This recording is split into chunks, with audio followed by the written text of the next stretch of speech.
hermanos en Jesucristo, hoy el Señor, a través de su palabra, nos muestra el verdadero sentido de la historia y la misión del pueblo de Israel primero y luego de la Iglesia. Lo hace por medio de la imagen de la viña. Nos dice: la viña del Señor es la casa de Israel. Isaías nos enseña que la historia está guiada por Dios y la motivación última de sus designios y de su actuar es el amor. Por amor a toda la humanidad, el Señor se elige un pueblo, Israel, con el fin de que sea bendición para todos los pueblos. Es un pueblo creado por Dios, le pertenece a Él. Con ese pueblo establece una alianza como lo hace un esposo con su esposa. Si por la desobediencia del hombre entró el pecado y con el pecado la muerte, ahora en cambio la alianza de Dios con los hombres es fecunda, engendra vida, es fuente de bendiciones sobreabundantes, como lo es el matrimonio. La fidelidad a la alianza trae justicia, paz, alegría, prosperidad. Como en un matrimonio, los nacidos del pueblo de la alianza son hijos de Dios, y entre ellos son hermanos. La alianza de amor entre el esposo, que es Dios, y la esposa, que es su pueblo, nosotros nos hacemos hermanos. El amor del Señor hace posible la fraternidad. Solo Él puede hacernos a todos hermanos. Pero la palabra de Dios nos advierte cómo esa primera alianza estuvo ciertamente marcada a fuego por el constante amor misericordioso del esposo. Tanto así que todo el Antiguo Testamento es, de parte de Dios, como un canto de amor a su viña. Pero es también, de parte de Israel, una constante desobediencia, un endurecimiento del corazón que le impedía responder con amor al amor de su Señor y serle fiel. La desobediencia y la falta de amor a Dios vuelven estéril a la viña. Ella no da uvas dulces, sino agrias, incapaces de madurar, destinadas a ser desechadas. La viña del Señor de los ejércitos es la casa de Israel. Son los hombres de Judá, su plantel preferido. Esperó de ellos derecho y ahí tienen ustedes asesinatos. Esperó justicia y ahí tienen lamentos. Sin embargo, a pesar de la falta de correspondencia de parte del pueblo de Israel a la elección y al amor de Dios, ese pueblo sigue siendo el pueblo de Dios, y Dios sigue siendo fiel a su promesa, de modo que debe cumplirse que Israel, a pesar de su pecado, está llamado a ser bendición para todos los pueblos. Esto es así, ya que los dones y la vocación de Dios son irrevocables. ¿Cómo se cumple la promesa de que el Padre del pueblo de Israel sea la bendición de todos los pueblos? Se cumple del modo más sorprendente posible, a través de un descendiente de Abraham, Jesucristo, nacido de una hija de Israel, la siempre Virgen María.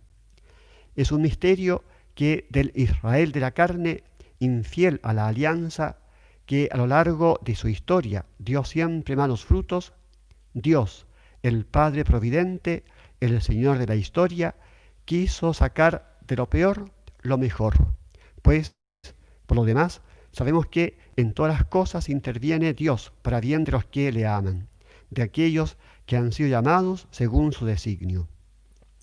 En la parábola de hoy, Jesús quiere mostrarnos precisamente que si el Israel de la carne no dio frutos de amor esperados por el dueño de la viña, es decir, el Padre, por eso ha venido ahora su Hijo único, para constituirse en la fuente de vida de un nuevo pueblo, de una nueva y eterna alianza, de una nueva viña, que sí produzca frutos de amor.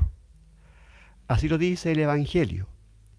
Y Jesús les dice: ¿no han leído ustedes nunca en la Escritura La piedra que desecharon los arquitectos es ahora la piedra angular.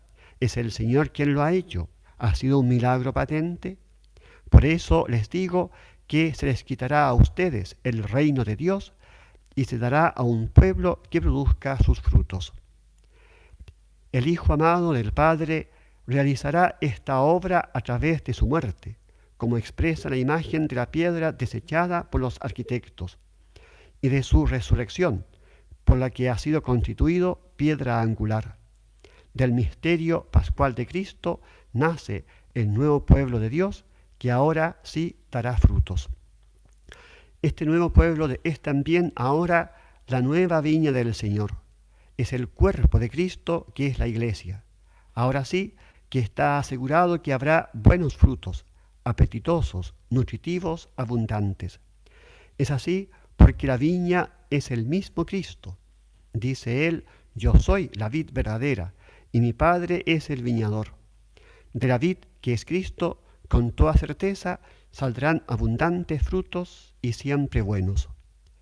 Esos frutos son los santos, unidos a Cristo como lo están los sarmientos a la vid. En efecto, nadie puede dar los frutos que Dios espera si no está unido a Cristo. Yo soy la vid, ustedes los sarmientos.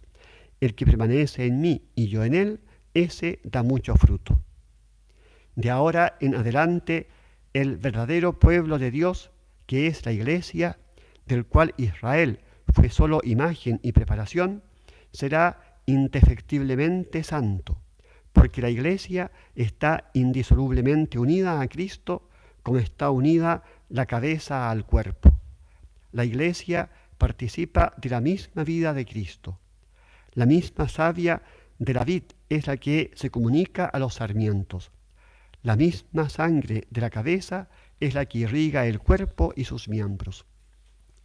El Espíritu Santo, que santifica la humanidad del Verbo encarnado, es el que santifica por Cristo al nuevo y verdadero pueblo de Dios, a través de la palabra que se anuncia y los sacramentos que se celebran.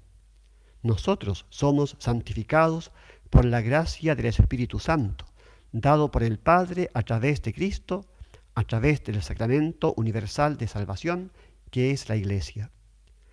La Iglesia es la gracia de Cristo comunicada a los hombres. Es la humanidad santificada por el Espíritu enviado por Cristo de junto al Padre.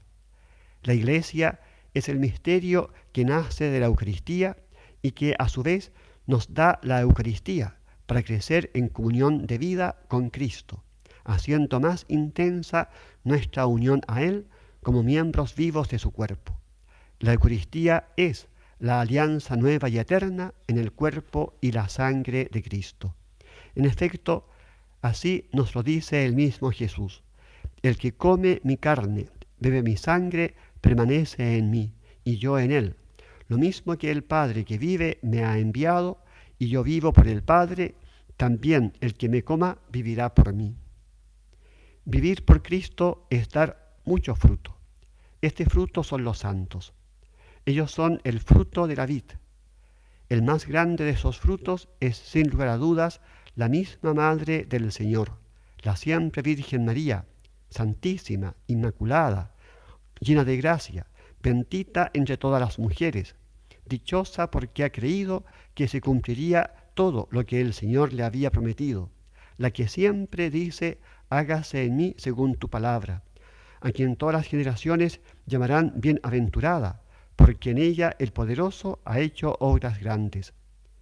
¿Y cuántos frutos de bien ha dado María a la humanidad? El primero, el más grande, su Hijo Jesús, el fruto bendito de su vientre purísimo. Y hoy, 4 de octubre, celebramos a otro de los frutos más conocidos de la gracia del Señor, San Francisco de Asís. Es verdad que en la Iglesia hay pecadores, porque el Señor no vino a buscar a los justos, sino precisamente a los pecadores. Pero es también verdad que solo en la Iglesia se da aquel sublime grado de santidad de los miles de hombres y mujeres beatificados y canonizados, sin contar a un número aún mayor de aquellos miembros de la Iglesia, santos, anónimos, aquella muchedumbre inmensa que nadie podría contar, de toda nación, raza, pueblo y lengua, de pie delante del trono del Cordero, vestidos con vestiduras blancas y con palmas en sus manos. ¿Qué nos muestra el ejemplo de San Francisco de Asís? Diría que, primeramente, nos hace ver que la gracia de Cristo es capaz de convertir a un pecador, como lo era Francisco, en un santo de su talla, como pocos lo ha habido. En segundo lugar, que la santidad consiste en la configuración con Cristo. Seguirlo a Él es mucho más que un escucharlo o imitarlo, según aquello de San Pedro, pues para esto han sido llamados ustedes, ya que también Cristo sufrió por ustedes, dejándoles ejemplos para que sigan sus huellas. Es, como nos muestra San Francisco, un dejarse transformar por la gracia hasta el punto de poder decir: no vivo yo, sino que es Cristo quien vive en mí. Y en tercer lugar, San Francisco de Asís es un ejemplo vivo de lo que nos ha dicho hoy la palabra de Dios. No se puede dar frutos si no es estando unido a la vid verdadera, Jesucristo, como lo está un sarmiento, si no es perteneciendo a la viña del Señor, que es la Iglesia. El fruto del amor de Cristo fue San Francisco, y el fruto de San Francisco fue el amor. ¿Cuánto amó San Francisco de Asís a Cristo? Y por eso mismo, ¿cuánto amó a la Iglesia? No se puede ser santo sin amar a Cristo y sin amar a la Iglesia, porque es su esposa, porque Cristo amó a la Iglesia y se entregó a sí mismo por ella. Hermanos, como miembros del cuerpo de Cristo y sarmientos de la vid, injertados en Cristo por el bautismo y alimentados con el pan vivo y verdadero bajado del cielo, estamos llamados a ser frutos del amor del corazón eucarístico de Cristo, y por ello a dar frutos de amor a Dios y a los hermanos en la comunión de la Iglesia. Estamos llamados a ser santos. Nos lo ha recordado el Concilio Vaticano II y todos los papas, pero muy especialmente el Papa Francisco. Pero mucho antes ya lo había enseñado San Pablo, por cuanto el Padre nos ha elegido en Cristo antes de la fundación del mundo para ser santos e inmaculados en su presencia en el amor. Así como en tiempo de San Francisco de Asís, hoy la Iglesia y el mundo necesitan santos que hagan presente a Cristo y a su Evangelio por la palabra y el testimonio. Y la paz de Dios, que sobrepasa todo juicio, custodiará sus corazones y sus pensamientos en Cristo Jesús. Para terminar, envío un gran saludo a todos los que llevan el mismo nombre de San Francisco de Asís. Primero, el Papa Francisco. Lo siga bendiciendo el Señor. También un saludo a las parroquias San Francisco de Asís de Padre Las Casas, Licanray, Pucara y Vilcún. También un saludo a las hermanas franciscanas del Sagrado Corazón de Jesús, a los hermanos capuchinos y a las clarisas. A todos les bendiga el Señor Jesucristo por intercesión de su Madre, la Virgen María, y de San Francisco de Asís.